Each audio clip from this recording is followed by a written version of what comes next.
ఒకప్పుడు అంటే చరిత్రకు అందని కాలంలో, అంటే బహుశా నా ఊహ ప్రకారం 6000 ఏళ్ల కింటే ఇంకా ముందు, 6000 ఏళ్ళు కాకపోతే 8000 ఏళ్ళు అనుకుందాం ప్రస్తుతానికి, ఈ సరస్వతీ నదీ తీరంలో ఈ ఆర్యన్స్ అనేవాళ్ళు ఉన్నారు. అది ఇట్స్ క్లియర్. ఇప్పుడు పంజాబ్ అని ఉంది కదా, పంచనదీ తీరం పంజాబ్ అంటారు. జీలం, చీనాబ్, రావి, బియాస్, సట్లెజ్, ఇదే కదా పంజాబ్. పంజాబ్ అంటే 5, పంచ ఆప్ అంటే నీళ్లు, 5 నీళ్లు కలిస్తే 5 ఇట్లా చీలు ఉంటుంది కదా. ఇక్కడ వేదవ్యాసుడు ఉండేవాడు. మీరు ఎట్లా చెప్తారు సార్ వేదవ్యాసుడు అక్కడే ఖాయంగా ఉన్నాడని? ఇక్కడ బియాస్ అని ఒకటి ఉంది. బియాస్ అంటే వ్యాస అన్నమాట. వ్యాస సంస్కృత శబ్దం. వ్యాసుడు అక్కడ కూర్చొని ఈ వేదాలన్నింటినీ కూడా రాసుకున్నాడు నది ఒడ్డున.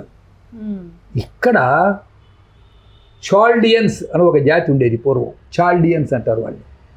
ఈ చాల్డియన్స్ కాకుండా ఫెనీషియన్స్ అని ఇంకొక జాతి ఉండేది.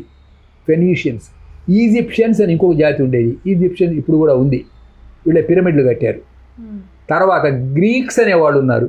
వీళ్ళు గ్రీస్ అనే దేశంలో ఉంటారు. ఏథెన్స్ వాళ్ళ క్యాపిటల్. అలాగే రోమన్స్ అనేవాళ్ళు ఉన్నారు. ఈ రోమన్స్ కూడా అక్కడే ఉన్నారు పూర్వం. ఈ రోమన్సు, గ్రీకులు, చాల్డియన్సు, ఇరాన్ అనేది ఒక దేశం. ఐతుల్లా ఖొమేనీ అనేవాడు ఇప్పుడు ఆ దేశాన్ని ఆక్రమించుకున్నాడు. అంతకుముందు అక్కడ యజ్ఞాలు చేస్తుండేవాళ్ళు. ఇప్పుడు యజ్ఞాలు లేవు, పాడు లేవు అని పోయినాయి.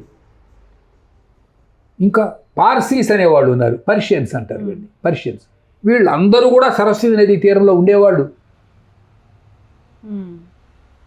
ఇంత ఖాయంగా మీరు ఎట్లా చెప్తారు సార్ వీళ్ళంతా సరస్వతి నదీ తీరంలోనే ఉన్నారని? అంటే వాళ్ళ టెక్స్ట్ పుస్తకాలు తీసుకొని చూడండి, అందులో ఋగ్వేద మంత్రాలు ఉన్నాయి. వెండి డాడ్ అని ఒక పుస్తకం ఉంది.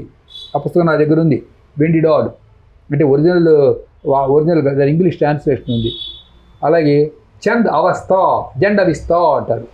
జండవిస్తా కూడా నా దగ్గర ఉంది. ఇందులో అన్ని వేద మంత్రాలే ఉంటాయి.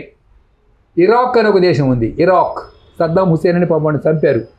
సద్దాం హుస్సేన్ ఇప్పుడంతా అది ముస్లిం కంట్రీస్గా మారిపోయినాయి కదా అవన్నీ. పూర్వం అక్కడ యజ్ఞాలు చేస్తూ ఉండేవాళ్ళు. ఇంకా రష్యా, దాని రుష్యా దేశం అంటారు. అక్కడ వోల్గా అని ఒక నది ఉంది. దాని పేరు వాలుకా నది. వాలుకా అనే సంస్కృత శబ్దం, అది వోల్గాగా మారింది కదా. అక్కడ యజ్ఞాలు చేసేవాళ్ళు పూర్వం. వీళ్ళందరూ అప్పుడు కలిసి ఉండేవాళ్ళు ఒక చోట. తర్వాత మెల్లమెల్లగా వాళ్ళు వెళ్ళిపోయారు. ఒక్కొక్క దేశానికి వాళ్ళు ఎందుకో ఆహారం వెతుక్కుంటూ వెళ్ళారు, లేకపోతే ఇంకేదైనా కారణంతో వెళ్ళారు. ఆర్యన్స్ వాళ్ళందరూ వెళ్ళిపోయారు. ఒక ఇండియాలో ఆర్యన్స్ మాత్రం మిగిలిపోయారు. అందుకని మనకు సంస్కృతం ఇండియాలోనే ఎక్కువగా కనపడుతుంది, మిగతా దేశాల్లో కనపడదు. సాంస్క్రిట్ లాంగ్వేజ్ ఇండియాలో అలా కంటిన్యూ అవుతూ వచ్చింది. మిగతా దేశాల్లో ఆ భాష పోయింది, మెల్లమెల్లగా పోయి వేరే అరబ్బీ లాంగ్వేజీ, వీటిని సెమిటిక్ లాంగ్వేజెస్ అంటారు, పర్షియన్ లాంగ్వేజీ, ఇంకా స్పానిషు, ఇట్లా రకరకాల భాషలు. గ్రీకు దేశంలో ఉన్న వాళ్ళందరూ కూడా యజ్ఞాలు చేసేవాళ్ళు అండి పూర్వం. నా దగ్గర మొత్తం హిస్టరీ ఉంది, గ్రీక్ హిస్టరీ, మొత్తం గ్రీక్ హిస్టరీ ఉంది. గ్రీకు దేశంలో ఉన్న వాళ్ళందరూ మన శరన్నవరాత్రాలు, ఇప్పుడు మన వాళ్ళంతా మడి కట్టుకొని శరన్నవరాత్రాలు చేస్తారు కదా, దేవీ పూజ, ఇట్లా వాళ్ళు దేవీ పూజ చేసేవాళ్ళు. వాళ్ళందరూ క్రమక్రమంగా అవన్నీ పోగొట్టుకున్నారు. మన ఇండియన్ పంచాంగం, దీని వైదిక జ్యోతిషం, వేదాంగ జ్యోతిషం అంటారు. ఇవి వాళ్ళు వెంట పెట్టుకొని వెళ్ళారు. ఎప్పుడు వెళ్ళారు? ఒక 6000 ఏళ్ల క్రితం.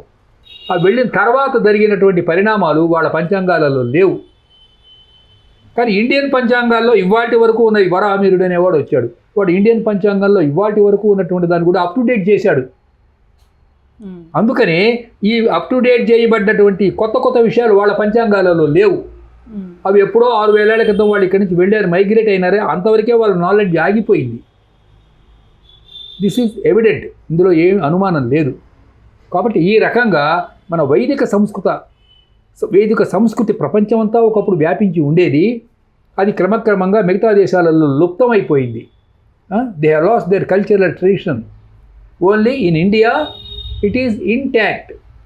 ఇంటాక్ట్ అంటే పూర్వం ఉన్నంత వైభవంగా లేకపోయినప్పటికీ వాటికి కూడా ఇంకా సంస్కృత పండితులు ఉన్నారు.